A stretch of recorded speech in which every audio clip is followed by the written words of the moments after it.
ಸ್ನೇಹಿತರೆ ನಮಸ್ಕಾರ.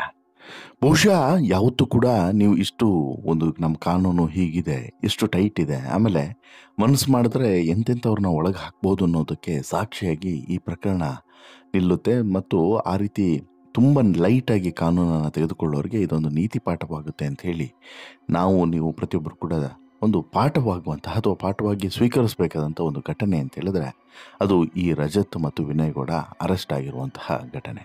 ಹೌದು, ಇನ್ಸ್ಟಾಗ್ರಾಮ್ನಲ್ಲಿ ರೀಲ್ಸ್ ಮಾಡಿದ್ರು ಅನ್ನುವಂಥ ಒಂದೇ ಒಂದು ಕಾರಣ, ಅದು ಕೂಡ ಲಾಂಗನ್ನು ಬಳಸಿ ರೀಲ್ಸ್ ಮಾಡಿದ್ರು ಅನ್ನೋಂಥ ಒಂದೇ ಒಂದು ಕಾರಣ ಯಾವ ಪರಿ ಇವತ್ತು ಇವರಿಬ್ಬರನ್ನ ಒದ್ದಾಡುವಂತೆ ಮಾಡಿದೆ ಅಂತ ಹೇಳಿದ್ರೆ ಬಹುಶಃ ಕನಸು ಮನಸ್ಸಿನಲ್ಲೂ ಕೂಡ ಇವರು ಆಲೋಚನೆಯನ್ನು ಮಾಡಿರಲಿಕ್ಕಿಲ್ಲ.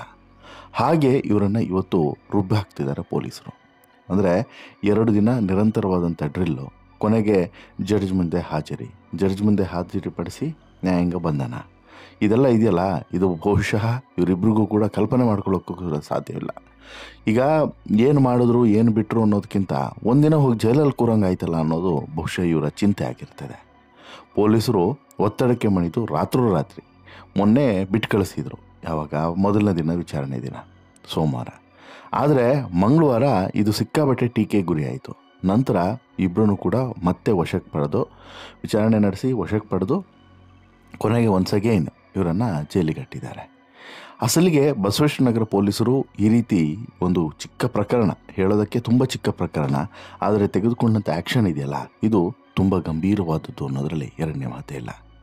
ಹಾಗಾದರೆ ಏನಾಯಿತು ಅಂದರೆ ಇಲ್ಲಿ ಇವರ ಬೇಜವಾಬ್ದಾರಿತನ ಹೇಗಿತ್ತು ಅಂದರೆ, ನೀವು ಬಹುಶಃ ಈ ವಿಡಿಯೋನ ಒಂದು ನೋಡಿದ್ರೆ ಸಾಕು ಗೊತ್ತಾಗುತ್ತೆ ಇವರ ಅಹಂಕಾರ ಎಲ್ಲಿವರೆಗಿತ್ತು ಅಂತೇಳಿ. ಪೊಲೀಸ್ ಸ್ಟೇಷನ್ ಬರುವಂಥ ಸಂದರ್ಭದಲ್ಲೂ ಕೂಡ ಇವರಿಬ್ಬರು ಬಂದಿದ್ದು ನೋಡಿ ಯಾವ ಪರಿ ಬಂದಿದ್ದಾರೆ ಅಂತೇಳಿ, ನೀಟಾಗಿ ರುಬ್ಬಿ ಕೊನೆಗೆ ಇವರಿಬ್ಬರನ್ನ ಪರಪ್ಪನ ಅಗ್ರಹಾರಕ್ಕೆ ಜೈಲಿಗೆ ಕಳಿಸ್ಕೊಟ್ಟಿದ್ದಾರೆ ವಿಚಾರಣೆಗೆ ಅಂಥೇಳಿ. ಸೋಮವಾರ ಕರೆಸ್ತಾರೆ. ಸೋಮವಾರ ಒಂದು ರೀತಿಯಲ್ಲಿ ಪೊಲೀಸರು ಒತ್ತಡಕ್ಕೆ ಮಣಿತಾರೆ ಅಂತಲೇ ಗೊತ್ತಾಗುತ್ತೆ. ಒಬ್ಬ ಮಹಾನ್ ನಾಯಕ ಇವರ ಬೆನ್ನಿಗೆ ನಿಲ್ತಾನೆ. ಬಿಡಿ, ಏನೋ ಚಿಕ್ಕ ಕೆಲಸ ಆಗಿದೆ, ಚಿಕ್ಕ ಎಡವಟ್ಟು ಮಾಡ್ಕೊಂಡಿದ್ದಾರೆ, ಕ್ಷಮಿಸಿ, ಬಿಟ್ಬಿಡಿ, ಕಳಿಸ್ಕೊಡಿ ಅಂತಲೂ ಕೂಡ ಮನವಿಯನ್ನು ಮಾಡ್ಕೊಳ್ತಾರೆ ಯಾವಾಗ ಮೊದಲ ದಿನ. ಸೊ ದಟ್ಟು ರಾತ್ರಿವರೆಗೂ ಕೂಡ ನಡು ರಾತ್ರಿವರೆಗೂ ಕೂಡ ವಿಚಾರಣೆಯನ್ನು ನಡೆಸಿ ಪೊಲೀಸರು ನಂತರ ವಾಪಸ್ ಕಳಿಸ್ತಾರೆ. ಯಾವಾಗ ಪೊಲೀಸರು ಈ ರೀತಿಯಾದಂಥ ಒಂದು ನಡೆಯನ್ನು ಅನುಸರಿಸ್ತಾರೋ ಮಂಗಳವಾರ ಸಿಕ್ಕಾಬಟ್ಟೆ ಟೀಕೆ ವ್ಯಕ್ತವಾಗ್ತದೆ. ಬಟ್ ಆ ನಡುವೆ ಒಂದು ಒಳ್ಳೆ ಕೆಲಸ ಏನು ಮಾಡಿದರು ಅಂದರೆ ಪೊಲೀಸರು ಮತ್ತೆ ನೋಟಿಸನ್ನು ಕೊಟ್ಟು ನೀವು ನಾಳೆ ಬರಬೇಕು ಅನ್ನುವಂತಹ ಮಾತನ್ನು ಕೂಡ ಹೇಳಿದರು. ಇಷ್ಟೇ, ಇದೊಂದು ಅಸ್ತ್ರ ಇವರಿಗೆ ಒಳ್ಳೆಯ ಸಹಾಯ ಮಾಡಿತು. ಒನ್ಸ್ ಅಗೇನ್ ಮಾರನೇ ದಿನ ಬಂದಂತಹ ರಜತ್, ಕಿಶನ್ ಮತ್ತು ವಿನಯ್ ಗೌಡರನ್ನು ಮಂಗಳವಾರ ಪೊಲೀಸರು ವಿಚಾರಣೆಯನ್ನು ನಡೆಸ್ತಾರೆ. ಸುಮಾರು ಒಂದು 4 ರಿಂದ 5 ಗಂಟೆಗಳ ಕಾಲ ವಿಚಾರಣೆಯನ್ನು ನಡೆಸಿ ನಂತರ ಇವರಿಬ್ಬರನ್ನು ಕೂಡ ವಶಕ್ಕೆ ಪಡೀತಾರೆ. ವಶಕ್ಕೆ ಪಡೆಯುವಾಗ ಒಂದಷ್ಟು ಕಾರಣಗಳನ್ನು ಕೂಡ ಕೊಡ್ತಾರೆ, ಗಂಭೀರವಾದಂಥ ಕಾರಣಗಳು. ಅಸಲಿಗೆ ಇವರಿಬ್ಬರು ಇಲ್ಲಿ ಮಾಡಿ ದೊಡ್ಡ ಎಡವಟ್ಟು ಏನು ಅಂತ ಹೇಳಿದ್ರೆ, ಸೋಮವಾರ ಸಂಜೆ ಬಂದವರು ಒಂದು ದೊಡ್ಡ ಎಡವಟ್ಟನ್ನು ಮೈ ಮೇಲೆ ಹೇಳ್ಕೊಂಡಿದ್ರು. ಏನು? ಸೋಮವಾರ ಸಂಜೆ ಬಸವೇಶ್ವರನಗರ ಠಾಣೆಗೆ ಬಂದಿದ್ದಂಥ ಇವರಿಬ್ಬರು ಕೂಡ ತಡರಾತ್ರಿವರೆಗೆ ವಿಚಾರಣೆ ನಡೆದ ಬಳಿಕ ರಜತ್ ಪತ್ನಿ ಅಕ್ಷಿತಾ ಅವರು ಫೈಬರ್ನಿಂದ ಮಾಡಿದಂಥ ಮಚ್ಚನ್ನು ರಾತ್ರಿ ಪೊಲೀಸರಿಗೆ ತಂದುಕೊಟ್ಟಿದ್ರು. ಆ ನಕಲಿ ಮಚ್ಚನ್ನೇ ರಜತ್ ರೀಲ್ಸ್ನಲ್ಲಿ ಬಳಸಿದ್ರು ಅಂತ ಹೇಳ್ಬಿಟ್ಟು ಹೇಳಿದ್ರು ಕೂಡ. ನಂತರ ಪೊಲೀಸರು ರಜತ್ ಮತ್ತು ವಿನಯ್ ಗೌಡನನ್ನು ಬಿಟ್ಟು ಕಳಿಸಿದ್ರು. ಅಂದರೆ ಈ ಮಚ್ಚು ತಂದು ಕೊಟ್ರಲ್ವಾ ಅನ್ನೋಂಥ ಕಾರಣಕ್ಕೋಸ್ಕರ ತಂದು ಬಿಟ್ಟು ಕಳಿಸಿದ್ರು. ಆದರೆ ಇದೇ ನೋಡಿ ಇವರಿಗೆ ಸಂಕಷ್ಟವನ್ನು ಹೆಚ್ಚಿಸಿದ್ದು ಅಂತಲೇ ಹೇಳ್ಬೋದು. ಇದಾಯ್ತಲ್ಲ, ಇದಾದ ಮೇಲೆ ಪೊಲೀಸರಿಗೆ ಒಂದು ಅನುಮಾನ ಬರುತ್ತೆ. ಎಲ್ಲೋ ಒಂದು ಕಡೆ ಇವರು ನಮ್ಮನ್ನು ಯಾಮಾರಿಸಿದ್ರು ಅನ್ನೋದು ನಂತರ ಗೊತ್ತಾಗುತ್ತೆ. ಅದು ಹೆಂಗೆ ಅಂದರೆ, ರೀಲ್ಸ್ ಮಾಡಿದಂತಹ ಮಚ್ಚಿಗೂ ಮತ್ತು ಅಕ್ಷತಾ ತಂದು ಕೊಟ್ಟಂಥ ಮಚ್ಚಿಗೂ ವ್ಯತ್ಯಾಸ ಇರೋದು ಗೊತ್ತಾಗುತ್ತೆ. ಸೊ ದಟ್ ಪೊಲೀಸರು ರಜತ್ ಮತ್ತು ವಿನಯ್ ಗೌಡಗೆ ಕಾಲ್ ಮಾಡ್ತಾರೆ, ಮತ್ತೆ ಬರಬೇಕಪ್ಪ ಎನ್ಕ್ವೈರಿಗೆ ಅಂತೇಳಿ ಹೇಳ್ತಾರೆ. ಬಳಿಕ ಇಬ್ಬರೂ ಕೂಡ ಬಂಧನ ಭೀತಿಯಲ್ಲೇ ಮೊಬೈಲ್ ಸ್ವಿಚ್ ಆಫನ್ನು ಮಾಡಿ ನಾಪತ್ತೆ ಆಗ್ತಾರೆ. ಅಂತಿಮವಾಗಿ ಪೊಲೀಸರು ಕುಟುಂಬದ ಸದಸ್ಯರಿಗೆ ಎಚ್ಚರಿಕೆಯನ್ನು ಕೊಟ್ಟ ನಂತರ ರಜತ್ ಮತ್ತು ವಿನಯ್ ಮಾರನೇ ದಿನ ವಾಪಸ್ಸು ಮಧ್ಯಾಹ್ನ, ಬೆಳಿಗ್ಗೆನೇ ಬರಬೇಕು ಅಂತೇಳಿ ಹೇಳಿರ್ತಾರೆ, ಬಟ್ ಮಧ್ಯಾಹ್ನ ಬರ್ತಾರೆ. ಕೊನೆಗೆ ಒಂದಂತೂ ಕ್ಲಿಯರ್ ಆಗುತ್ತೆ, ಫೈಬರ್ ಮಚ್ಚನ್ನು ತಂದುಕೊಟ್ಟು ತನಿಖೆ ದಿಕ್ಕು ತಪ್ಪಿಸುವಂಥ ಯತ್ನವನ್ನು ರಜತ್ ಪತ್ನಿ ಅಕ್ಷಿತಾ ಮಾಡಿದ್ರು ಅನ್ನೋದು ಪೊಲೀಸರಿಗೆ ಗೊತ್ತಾಗುತ್ತೆ. ಸೊ ದಟ್ ನೋಟಿಸನ್ನು ಜಾರಿ ಮಾಡಿ ವಿಚಾರಣೆಗೆ ಬರುವಂತೆ ಸೂಚನೆಯನ್ನು ಕೊಡ್ತಾರೆ. ಇದರ ಬೆನ್ನಲ್ಲೇ ಅಕ್ಷಿತಾ ಅವರು ಕೂಡ ಠಾಣೆಗೆ ಬಂದು ಪೊಲೀಸರ ಪ್ರಶ್ನೆಗಳಿಗೆ ಉತ್ತರವನ್ನು ಕೊಡ್ತಾರೆ. ಪತಿ ರಜತನ್ನು ಪಾರು ಮಾಡೋದಕ್ಕೋಸ್ಕರ ಅಕ್ಷಿತಾ ಅವರು ಒಂದು ಫೈಟರ್ ಮಚ್ಚನ್ನು ತಂದು ಕೊಟ್ಟಿರುವಂಥ ಅನುಮಾನ ಇದೆ.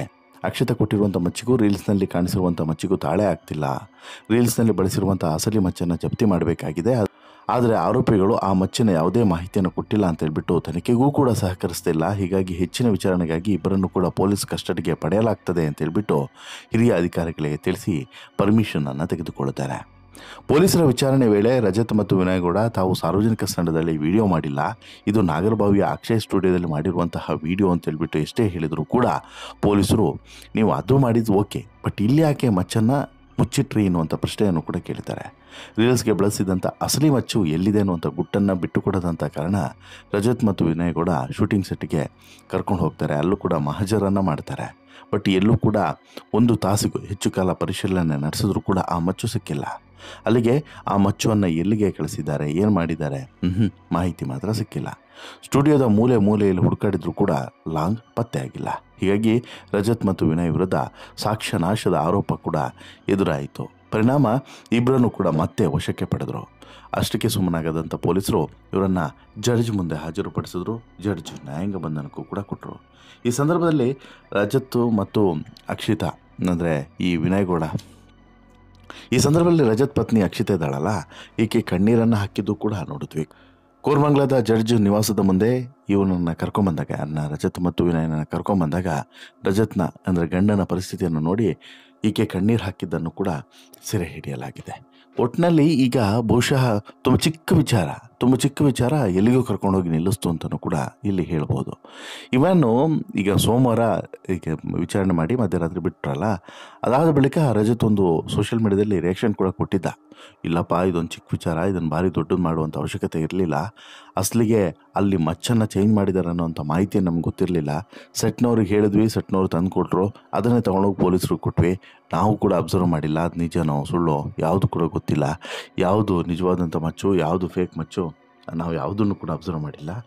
ಹಾಗೇನಾದರೂ ಚೇಂಜ್ ಆಗಿದ್ದರೆ ಸೆಟ್ನವ್ರಿಗೆ ಹೇಳಿದ್ದೀನಿ, ಅವರು ಬೇರೆ ಮಚ್ಚನ್ನು ತಂದು ಕೊಡ್ತೀನಿ ಅಂತ ಹೇಳ್ಬಿಟ್ಟು ಹೇಳಿದ್ದಾರೆ.